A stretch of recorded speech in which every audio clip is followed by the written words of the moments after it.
భజ గోవిందం భజ గోవిందం భజ గోవిందం భజ గోవిందం. బామ్మగారు తీరిగ్గా కూర్చుని భజగోవిందం పాడుకుంటున్నారా?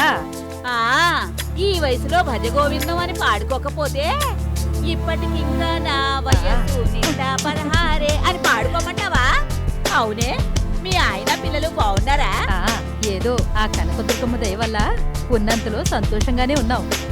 ఏం సుశీలమ్మ, ఎందాక వచ్చాయి మీ మాధవి పెళ్లి ప్రయత్నాలు? ఈ శ్రావణ మాసంలోనైనా మాకు పప్పన్నం పెట్టేదేమైనా ఉందా లేదా? కూర్చో పిన్ని, నీకు తెలియందే ఉంది. మా ప్రయత్నాలు మేము చేస్తూనే ఉన్నాం. ఆయనైతే కాళ్ళ చెప్పులు అరిగిపోయేలా సంబంధాల వెట్టలో తిరుగుతూనే ఉన్నారు. కానీ ఏం చేస్తాం, ఒక్కటి కలిసి రావట్లేదు. ఏంటోనే, ఆ బ్రహ్మంగారు తన కాలజ్ఞానంలో చెప్పినట్టు అన్నీ విడ్డూరాలే. ఏం జరిగింది బామ్మగారు? ఏం జరిగిందంటే ఏం చెప్పమంటావు? కడుపు తెచ్చుకుంటే కాళ్ళ మీద పడుతుంది. అరే, మగ వెధవే పుడితే చాలు, మరీ ఇంత అన్యాయమా? మొన్నటికి మొన్న ఒక వెధవ 15 లక్షలిచ్చి అమెరికా పంపిస్తేనే పుస్తె కడతాను అంటాడా? నిన్నటికి నిన్న ఒక దగుల్బాజీ సుంఠ ఇంగితం లేని సన్నాసి అక్కని చూడ్డానికి వచ్చి దాని చెల్లెలు నచ్చింది అంటాడా? చిచి చిచి చిచి, తలుచుకుంటేనే కంపరం పుడుతోంది. దాని నుదుట కళ్యాణ యోగం ఎప్పుడు రాసుందో ఏమో. తీసుకోండి పిన్ని. నా తల్లే, ఎప్పుడొచ్చినా నీ చేత్తో వేడివేడి కాఫీ ఇవ్వకుండా ఉండవు కదా. ఏమిటో ఈ కాలంలో ఆడపిల్లకి పెళ్లి కావాలంటే మానవ ప్రయత్నమే కాదు, దైవానుగ్రహం కూడా ఉండాలి. ఏం సుశీలమ్మా, అమ్మాయి చేత పూజలు వ్రతాలు ఏమైనా చేస్తున్నావా? ఏ దేవుడికి లోటు రాకుండా అందరి దేవుళ్ళకి ముడుపులు కట్టించాను. దీని పెళ్లి కుదిరితే ఆ 7 కొండలు ఎక్కి వెంకన్న స్వామిని దర్శించుకుంటాను అని మొక్కుకున్నాను కూడా. షిరిడీ వెళ్లి ఆ సాయినాథుని పాదాలని నా కన్నీళ్లతో కడుగుతాను అని ప్రార్థించాను కూడా. కాని ఏం చేస్తావ్, ఏ దేవుడు నా మొరను ఆలకించడం లేదు. ఎన్ని ప్రయత్నాలు చేసినా నా కూతురు పెళ్ళి. అమ్మా, నీకు నా పెళ్లి గురించి తప్ప మాట్లాడుకోవడానికి ఇంకో టాపికే లేదా? విన్నావా పిన్ని, ఇది దీని వరుస. విసిగెత్తిపోయి పెళ్లి మాటంటేనే చిరాకు పడుతుంది. చిరాకు పడక అది మాత్రం ఏం చేస్తుందే? కట్నం చాలేదనో, పిల్ల ఇంకాస్త ఎత్తుగా బొద్దుగా ఉంటే బావుండేదనో, ఏవో కుంటి సభులు చెప్పి ప్రతి వెధవ రావడం వెళ్ళడం రావడం వెళ్ళడం. దానికే కాదు, చీవు నెత్తురు ఉన్న ఏ ఆడపిల్లకైనా కడుపు మండి ఇలాగే ఉంటుంది. బామ్మగారు, మీరేవి అనుకోనంటే నేను మాట చెప్పనా? అనుకోవడానికి ఏముంది చెప్పు. మా తోటి కోడలు సనత్ నగర్లో ఉంటోంది, నీకు తెలుసుగా? తెలుసు. ఈ మధ్యగా తన కూతురు పెళ్లి చేసింది.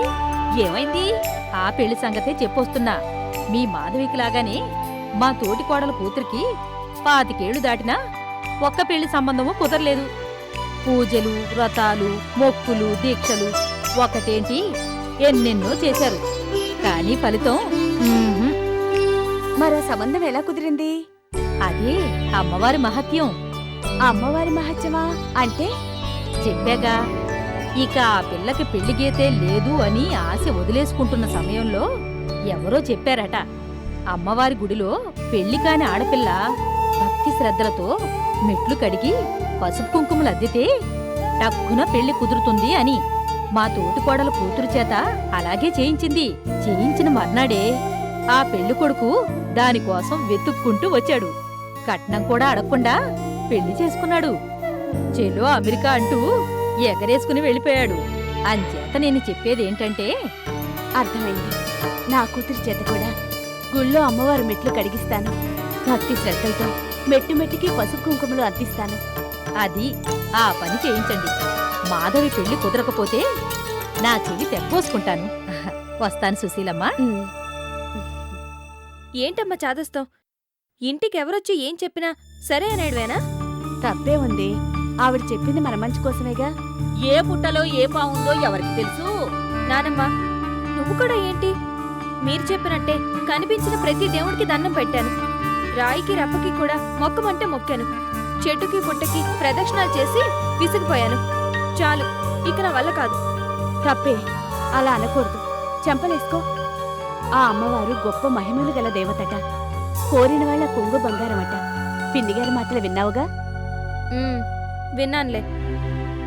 అలా చిరాకు పడకే మనవరాలా. పోనీ ఓ పని చేద్దాం. ఈ ఒక్కసారి నా కోసం ఒప్పుకో. ఆ అమ్మవారి గుడి మెట్లు. నానమ్మా, ఆ నానమ్మనే చెప్తున్నాను. ఇంకేం మాట్లాడకు. నువ్వింకేమైనా మాట్లాడావంటే నా మీద ఒట్టే. ముందు తిట్టు, కాదంటే ఒట్టు. ఓసి పిచ్చి వద్దు. తిట్లైనా ఒట్లైనా నీ మంచి కోసమే కదే.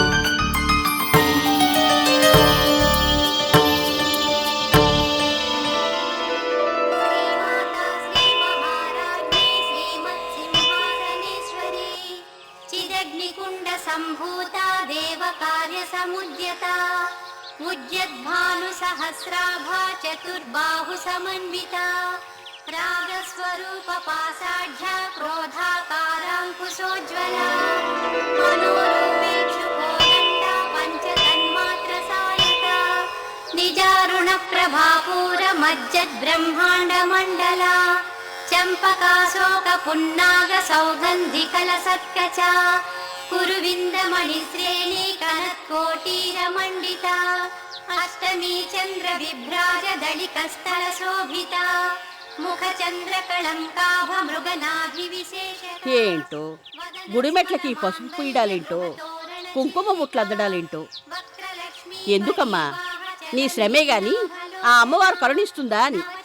కరుణించేదే అయితే నువ్వు 6 ఏళ్లుగా రోజు మొక్కుతున్నా మరి కనికరించదే.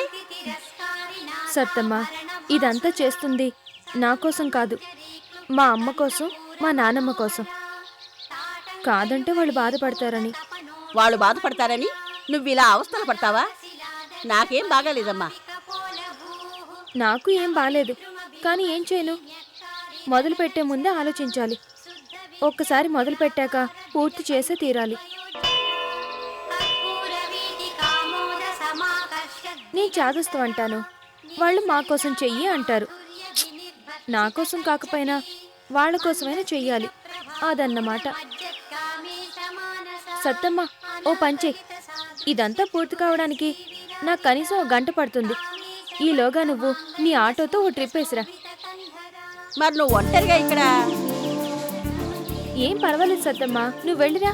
అయితే సరే, ఓ గంటలో వచ్చేస్తాను.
ఓం దేవదేవాయ విద్మహే వెంకటేశాయ ధీమహి తన్నో శ్రీనివాస ప్రచోదయాత్.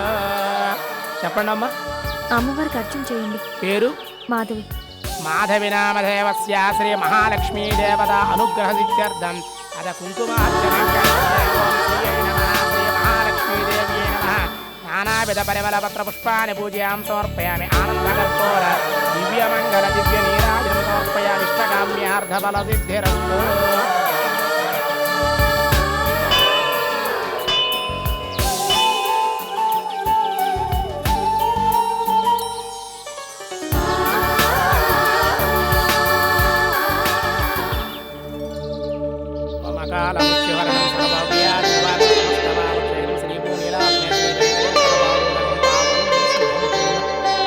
పునఃశంకర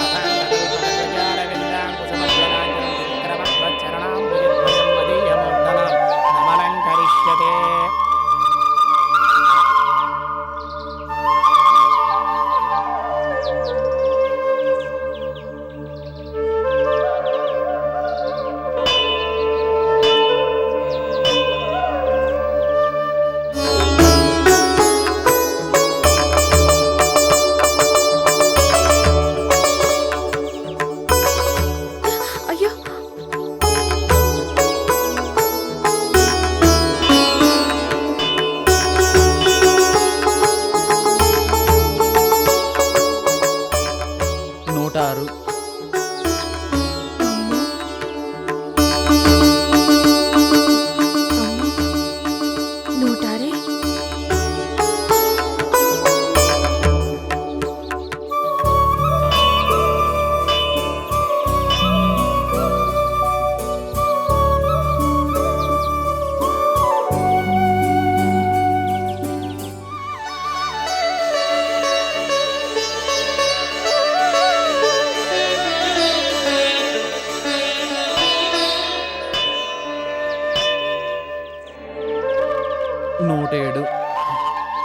అబ్బో,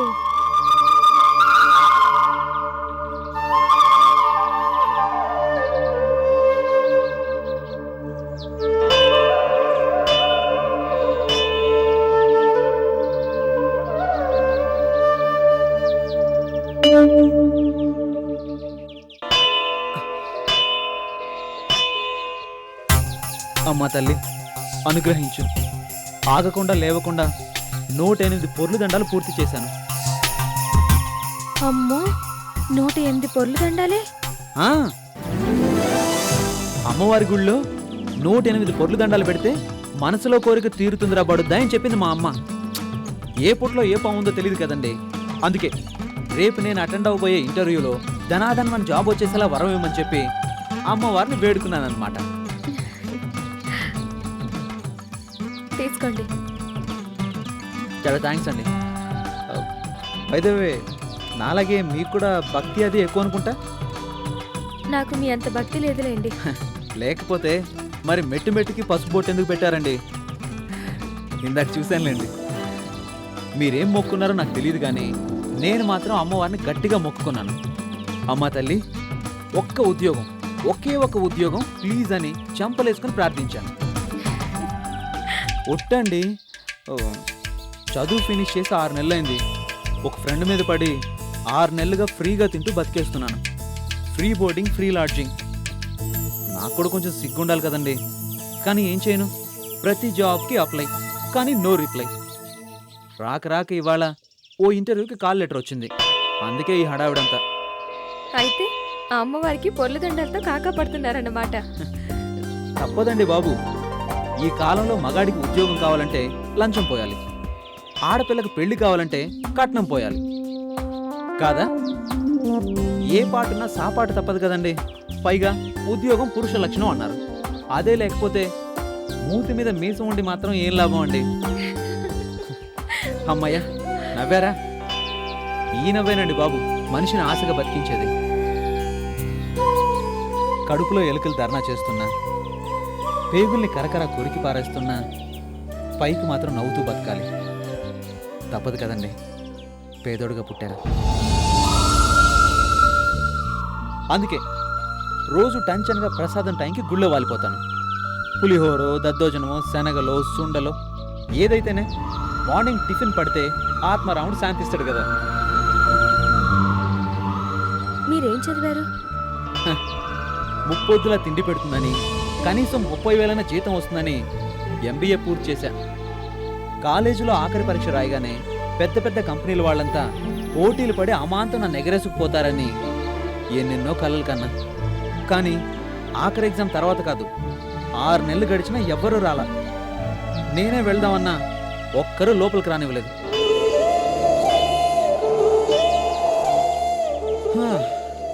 ఇదండి ఈ నిరుద్యోగి దీపక్ గాడి దీనగాథ.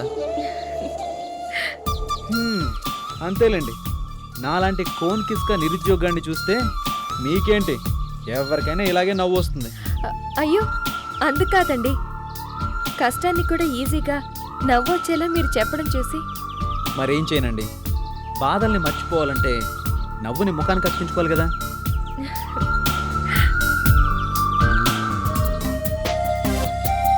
మీరు రోజు గుడికొస్తారా? చెప్పాగా, ఫ్రీగా ప్రసాదం పంచిపెడితే టైంకి రెడీగా ఉంటాను. నన్ను అడిగితే అమ్మవారు కోరిన కోరికలు తీరుస్తుందో లేదో తెలియదు కానీ ఇండైరెక్ట్గా బోలెడు మందికి దారి చూపిస్తుంది.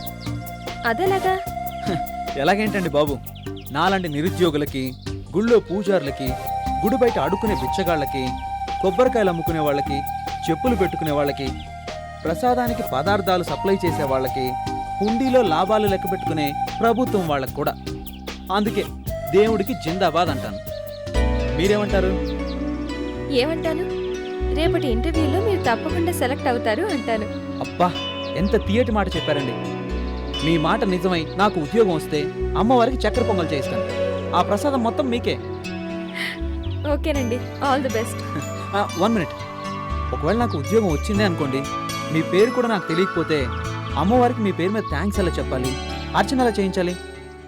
నా పేరు మీద అర్చన ఎందుకు? ఎందుకేంటండి బాబు, నాకు ఉద్యోగం వస్తే సగం అమ్మవారి కరుణా కటాక్షం, ఇంకో సగం మీ ఆల్ ది బెస్ట్ ప్రభావం కదా. ఏం అక్కర్లేదు. అమ్మమ్మమ్మ, అంత మాట అనకండి. నాకు ఎవరి బాకీ ఉంచుకోవడం అస్సలు అలవాట్లేదు. ఇంతకీ మీ పేరు చెప్పనేలేదు. అవసరమా? అవసరం అంటే ఆ రోజు గుడి మెట్లకి బొట్లు పెడుతూ కనిపించిన అమ్మాయి, గుండ్రటి ముఖంతో అమ్మవారిలా కలకళ్ళాడే రూపం ఉన్న అమ్మాయి, నాగుపాము లాంటి పొడుగాటి జడ ఉన్న అమ్మాయి, నాలాగే భక్తి శ్రద్ధలు కాస్త ఎక్కువ ఉన్న అమ్మాయి, ఆల్ ది బెస్ట్ చెప్పి నన్ను బాకీ పడేలా చేసిన అమ్మాయి. ఇన్ని లక్షణాల మీద అర్చన చేయించాలి అంటే చాలా కష్టం కదండి. చెప్పండి ప్లీజ్. నా పేరు మాధవి. జాబ్ చేస్తున్నారా? జగతి ట్రేడింగ్ కంపెనీలో. జగతి ట్రేడింగ్ కంపెనీ అంటే మెయిన్ రోడ్ లో ఉంది, అదే కదా? అదే. ఉంటాను బాబు. ధర్మం చేయండి బాబు. మాధవి గారు, పుణ్యం ఉంటది ఒక బాబు. 10 రూపీస్ అప్పిస్తారా? నా కోసం కాదండి, దానం చేయడానికి. నా దగ్గర ఒకే రూపాయి ఉంది. మీరిచ్చే 10 కలిపితే 11 రూపాయలు అవుతుంది. ఏకాదశి దానం పుణ్యం అంటారు కదండి.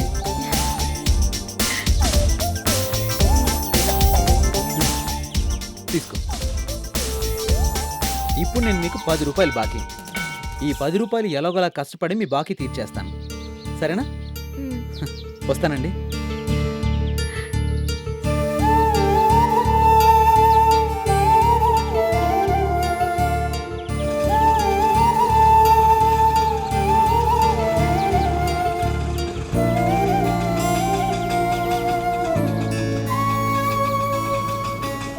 లేట్ అయిందా అమ్మా?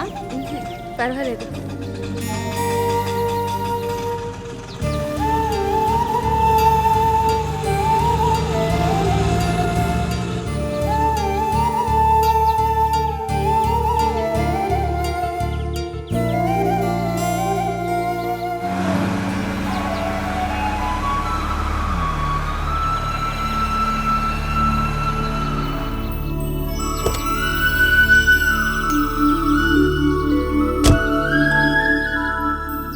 నేను వెళ్ళి టికెట్లు తీసుకొస్తాను, నువ్వు ఇక్కడే ఉండు.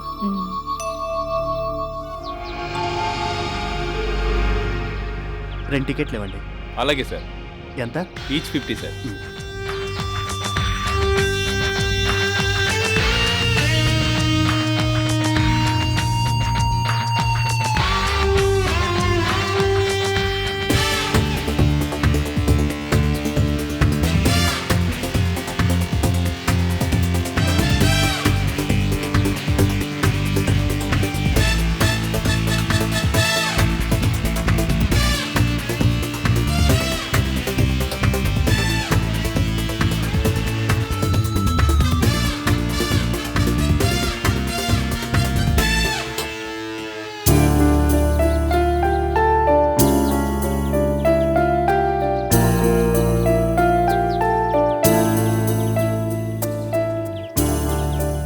సంధ్య, ఇదే శ్రీశైలం వచ్చే భక్తుల్ని, టూరిస్ట్ని అట్రాక్ట్ చేసే రోప్వే.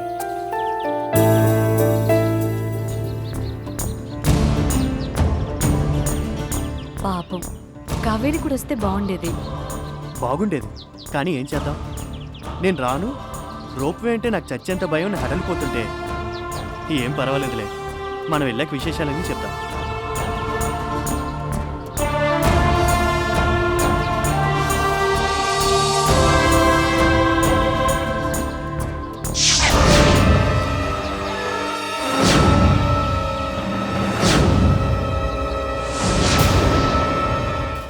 ఆఖరి మెట్టుకి బొట్టు పెట్టేలోగా కాబోయే బావగారు ఇలా చేతులు కట్టుకుని దర్శనమిచ్చారా ఏంటి? నీలు, నీకు బాగా ఎక్కువైందే. ఉర్వారుకమేవ బంధనాత్ మృత్యోర్ముక్షయమామృతాత్ మృత్యుంజయాయ స్వాహ మృత్యుంజయాయ దన్నమః ఓం త్రయంబకం.